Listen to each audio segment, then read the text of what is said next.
ಖ್ಯಾತ ಸಿನಿಮಾ ನಿರ್ದೇಶಕ ಎಸ್ ರಾಜಮೌಳಿ ವಿವಾದದ ಸುಳಿಗೆ ಸಿಕ್ಕಾಕೊಂಡಿದ್ದಾರೆ. ಆತ್ಮಹತ್ಯೆಗೆ ಪ್ರಚೋದನೆ ಕೊಡ್ತಾ ಇದ್ದಾರೆ ಅಂತ ಹೇಳಿ ಸ್ನೇಹಿತ ಶ್ರೀನಿವಾಸ್ ಆರೋಪವನ್ನು ಮಾಡಿದ್ದಾರೆ. ಎಸ್ ರಾಜಮೌಳಿ ಅಂತ ಹೇಳಿದ್ರೆ ಬಾಹುಬಲಿ ತೆಗೆದ್ರಲ್ಲ ಆ ಸಿನಿಮಾ ನಿರ್ದೇಶಕರು. ಇನ್ನು ಅನೇಕ ದೊಡ್ಡ ದೊಡ್ಡ ಸಿನಿಮಾ ತೆಗೆದಿದ್ದಾರೆ ಅವರು. ಬಾಹುಬಲಿಯಿಂದ ಬಹಳ ಫೇಮಸ್ ಆದರವರು.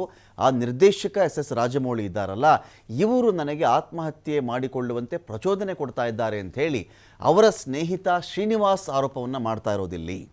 ರಾಜಮೌಳಿ ನನಗೆ ಚಿತ್ರಹಿಂಸೆ ಕೊಡ್ತಾ ಇದ್ದಾರೆ ಅಂತ ಹೇಳಿ ಗಂಭೀರ ಆರೋಪವನ್ನು ಅವರು ಮಾಡಿದ್ದಾರೆ. ಹೀಗಾಗಿ ನಾನು ಆತ್ಮಹತ್ಯೆಗೆ ಯೋಚನೆ ಮಾಡ್ತಾ ಇದ್ದೀನಿ ಅಂತ ಸೆಲ್ಫಿ ವಿಡಿಯೋವನ್ನು ಬಿಡುಗಡೆ ಮಾಡಿದ್ದಾರೆ. ಮೆಟ್ಟುಗುಡ ಪೊಲೀಸ್ ಅಧಿಕಾರಿಗಳಿಗೆ ಪತ್ರವನ್ನು ಕೂಡ ಶ್ರೀನಿವಾಸ್ ಅವರು ಬರೆದಿದ್ದಾರೆ.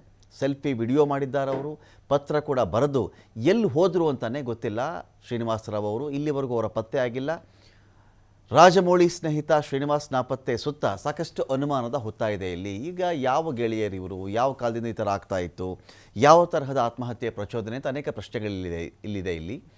ಶ್ರೀನಿವಾಸ್ ಆರೋಪ ಏನು ಅಂತ ಹೇಳಿದ್ರೆ, ನೋಡಿ, ರಾಜಮೌಳಿ ನನಗೆ 1990ರಿಂದ ನನಗೆ ಆತ್ಮೀಯ ಸ್ನೇಹಿತ.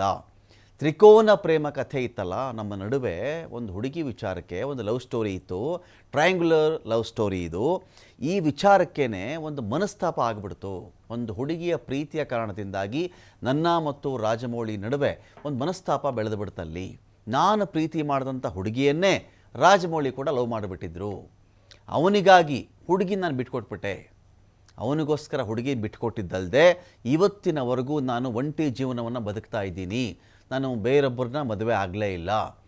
ಮಹಿಳೆಯೊಬ್ಬರ ಸಲುವಾಗಿ ನನಗೆ ರಾಜಮೌಳಿ ಚಿತ್ರಹಿಂಸೆ ಕೊಟ್ಟುಬಿಟ್ರು. ನನಗೀಗ 55 ವರ್ಷ ವಯಸ್ಸು, ನಾನಿನ್ನೂ ಮದುವೆ ಆಗದೆ ಒಂಟಿಯಾಗಿದ್ದೀನಿ. ಅದಕ್ಕೆ ನಿರ್ದೇಶಕ ಎಸ್ ರಾಜಮೌಳಿನೇ ನೇರವಾದಂಥ ಕಾರಣ. ನನ್ನ ರಾಜಮೌಳಿ ಮತ್ತು ಆ ಮಹಿಳೆ ಮಧ್ಯೆ ಏನಾಯಿತು ಅಂತ ನಾನು ಸಾಕ್ಷ್ಯವನ್ನು ಕೊಡಲ್ಲ. ನನ್ನ ಹಣೆ ಬರಹಕ್ಕೆ ನಾನೀಗ ನನ್ನನ್ನು ಹೊಣೆ ಮಾಡ್ಕೊಳ್ತಾ ಇಲ್ಲ. ಇದಕ್ಕೆ ರಾಜಮೌಳಿಯನ್ನೇ ನಾನು ಹೊಣೆ ಮಾಡ್ತಾ ಇದ್ದೀನಿ. ನನ್ನ ಜೀವನ ಕೊನೆಗೊಳಿಸಿಕೊಳ್ಳುವುದು ಬಿಟ್ಟರೆ ನನಗಿನ್ನೇನು ಮಾಡೋಕ್ಕೂ ಸಾಧ್ಯ ಇಲ್ಲ. ನನ್ನ ಸತ್ತರೆ ಒಂದು ವೇಳೆ ಇದಕ್ಕೆ ರಾಜಮೌಳಿನೇ ಕಾರಣ ಅಂತ ಆಲ್ರೆಡಿ ಡೆತ್ ನೋಟನ್ನು ಬರೆದಿಟ್ಬಿಟ್ಟು ಈ ಶ್ರೀನಿವಾಸ್ ಅನ್ನೋರು ನಾಪತ್ತೆ ಆಗಿಬಿಟ್ಟಿದ್ದಾರೆ. ಹಾಗಾಗಿ రాజమౌళిಗೆ దొడ్డ టెన్షన్ ಶುರುವಾಗಿದೆ. ఎవరికో చెప్పేశారు అని చెప్పి నన్ను టార్చర్ పెట్టడం మొదలుపెట్టాడు.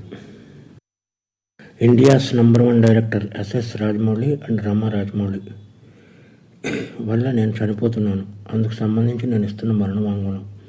వీడేంటి పబ్లిసిటీ కోసం ఇలా చేస్తున్నాడు అని మీరు అనుకోవద్దు. పబ్లిసిటీ చేసుకునేవాడు ఎవడో చనిపోవాలని అనుకోడు. అందుకే మరణ వాంగ్మూలం ఇస్తున్నాను. నేను పనిచేసిన వాళ్ళలో ఎంఎం కీరవాణి, గుండం గంగరాజు గారు, Chandrashekhar Yeleti, Anu Raghavapudi, Mythri movies MO Cherry, dream farmer Sudheer, ఇలా లిస్ట్ చెప్పుకుంటూ పోతే చాలా ఉంది. వీళ్ళందరికీ మా ఫ్రెండ్షిప్ గురించి తెలుసు. మేము ఎంత క్లోజ్ ఫ్రెండ్స్ ఏంటి అనేది అందరికీ తెలుసు. స్టోరీలోకి వస్తే మాది 1990 నుంచి ఫ్రెండ్స్. మాది 34 సంవత్సరాల ఫ్రెండ్షిప్. రామాయణం, మహాభారతం ఆడవాళ్ళ వల్ల జరిగాయి.